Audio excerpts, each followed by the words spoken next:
Bienvenue dans cette 5e vidéo de notre série sur le processus de parrainage collectif.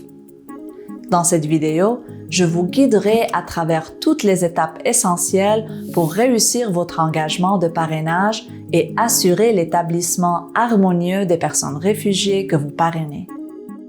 Tout au long de la vidéo, vous verrez des encadrés apparaître à l'écran. Prenez le temps de les lire attentivement et n'hésitez pas à faire pause pour bien comprendre les informations importantes qu'ils contiennent.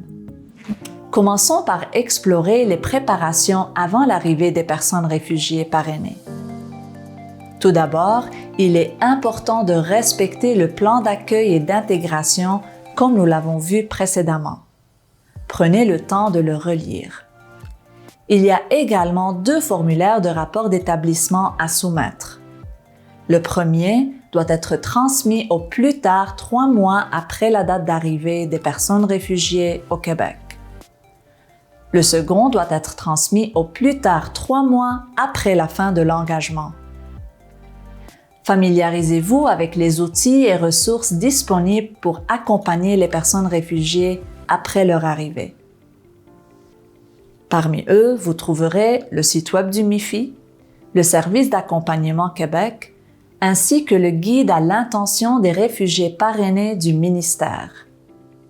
De plus, la table de concertation des organismes au service des personnes réfugiées et immigrantes, la TCRI, offre de multiples formations, ateliers et outils.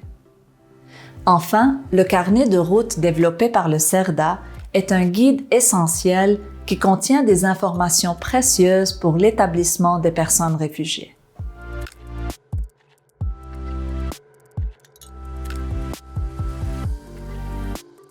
Il est temps de se concentrer sur l'arrivée à l'aéroport.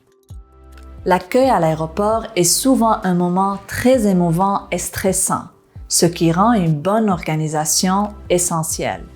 Assurez-vous d'abord de confirmer au sein du groupe qui sera responsable d'accueillir les personnes réfugiées à leur arrivée. N'oubliez pas de tenir compte des besoins spécifiques des personnes nouvellement arrivées et si nécessaire de prévoir l'interprétariat pour faciliter la communication. Lisez attentivement l'encadré suivant.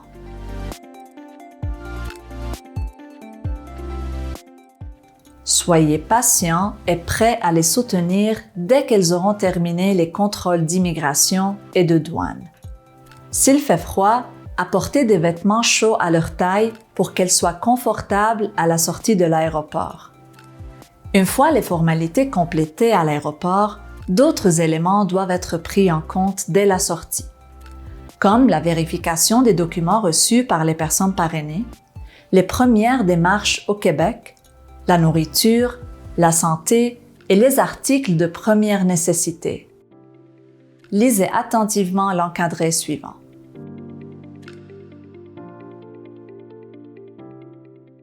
Passons à une autre étape importante. Trouver un logement adéquat pour les personnes réfugiées. Avant l'arrivée des personnes réfugiées, il est important de se renseigner sur les lois et règlements relatifs au logement au Québec. Consultez des ressources telles que Éducalois et le Tribunal administratif du logement pour obtenir des informations à jour sur les droits et responsabilités des locataires et des propriétaires. Durant les 12 premiers mois, il est important de trouver un logement assuré par le groupe et de gérer le changement d'adresse auprès des instances québécoises et canadiennes, y compris IRCC. Lorsque vous cherchez un logement, pensez comme si vous cherchiez pour vous-même.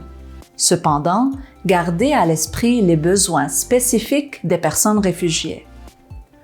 Voici quelques questions à se poser.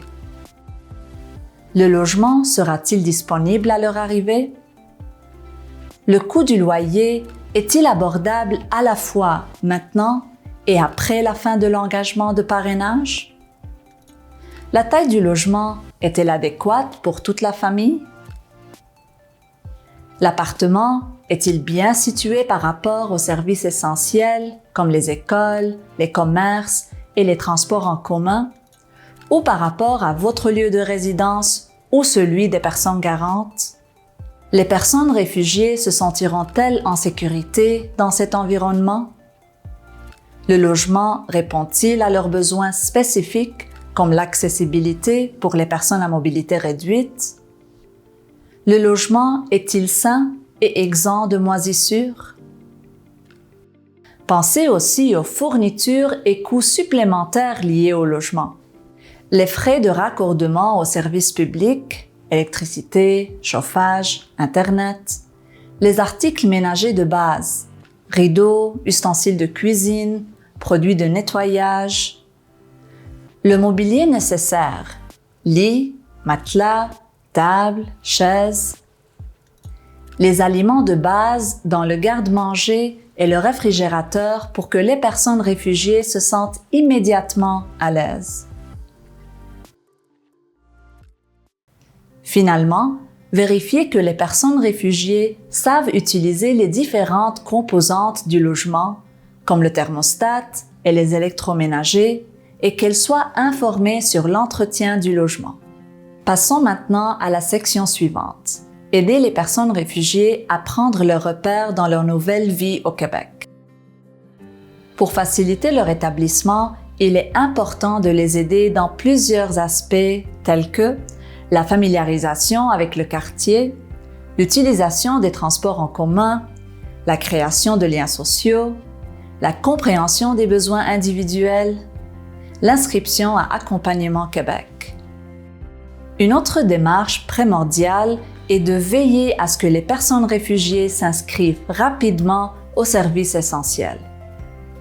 Aidez-les à obtenir leur carte d'assurance maladie, RAMQ, et à inscrire leurs enfants à l'école ou en garderie.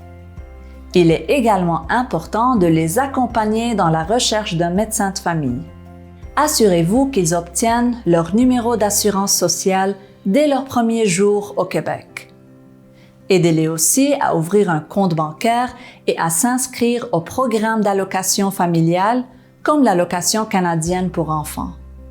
Et, si nécessaire, de les guider dans les démarches d'obtention de leur permis de conduire. Continuons avec la section suivante qui porte sur l'importance de la santé physique et mentale pour les personnes réfugiées. Dès leur arrivée, les personnes réfugiées bénéficient de la couverture de santé de la RAMQ. En plus, pendant l'année de parrainage, elles ont accès aussi à la couverture de santé du Programme fédéral de santé intérimaire, PFSI, pour les soins spécialisés. Cette double couverture leur assure un accès plus complet aux services de santé. Je vous invite à faire pause à l'encadré suivant car il contient tous les détails. Voici quelques étapes importantes à suivre. Tout d'abord, pour l'inscription à l'assurance maladie du Québec, je vous l'ai mentionné tout à l'heure, mais je le répète. Assurez-vous que les personnes réfugiées obtiennent leur carte RAMQ dès que possible. Ensuite, planifiez les premières visites médicales. Dès leur arrivée, il est crucial de prendre rendez-vous dans les cliniques spécialisées pour réfugiés afin de procéder à une évaluation complète de leur bien-être et de leur état de santé physique.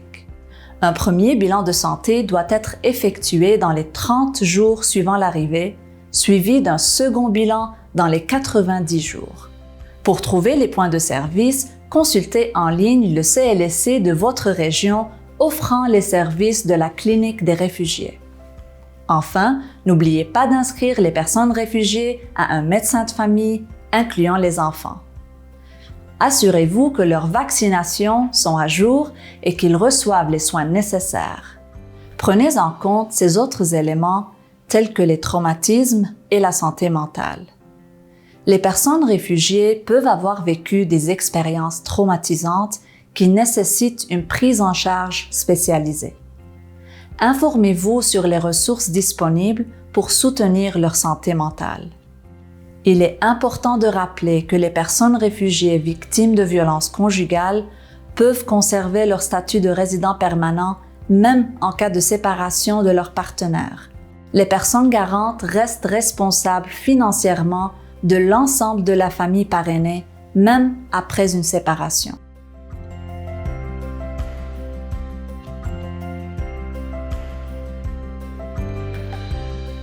Passons maintenant à une autre étape déterminante pour l'établissement des personnes réfugiées, le soutien financier.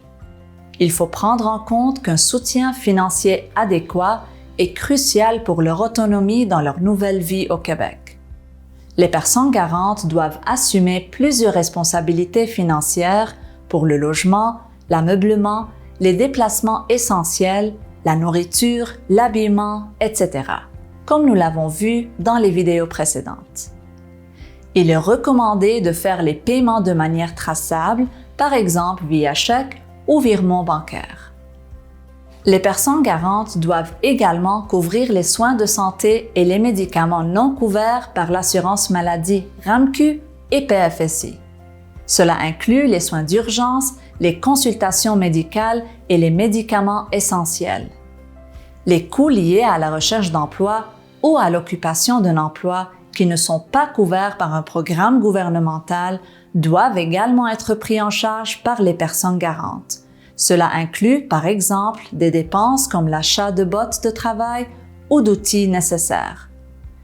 Vous devez également guider les personnes réfugiées dans d'autres aspects financiers.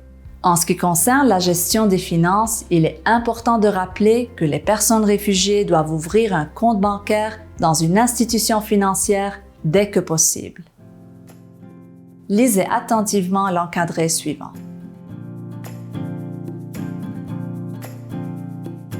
En ce qui concerne les aides financières, lisez attentivement l'encadré suivant.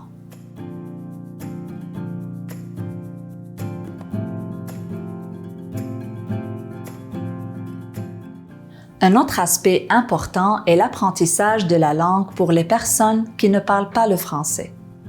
Maîtriser la langue est essentiel pour que les personnes réfugiées puissent participer à la société québécoise pleinement. Le ministère offre des cours de français gratuits pour les personnes réfugiées, incluant des cours à temps complet, des cours à temps partiel et des cours en ligne. Selon le type de cours, une aide financière est disponible en plus d'allocations financières pour couvrir les frais de garde et de trajet. Vous verrez à l'écran les différentes options. Je vous invite à faire pause à l'encadré suivant car il contient tous les détails.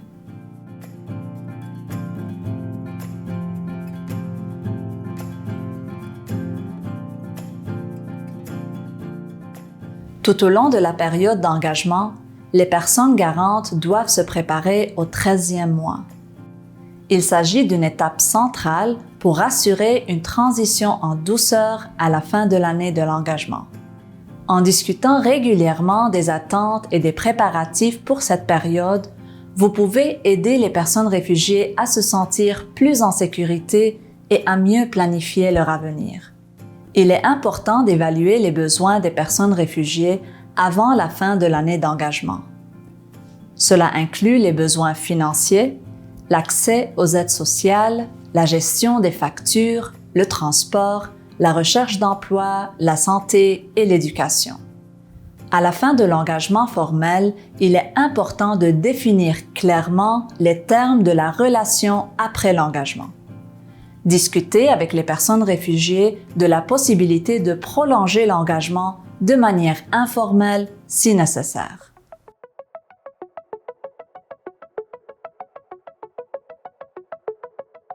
Cela a peut-être semblé long, mais vous comprenez mieux le parrainage collectif. Je vous invite maintenant à écouter Sandra qui nous parlera de cette dernière partie. Il y a un grand sentiment de fierté au terme de l'engagement du parrainage. C'est un long processus qui se déroule sur plusieurs années.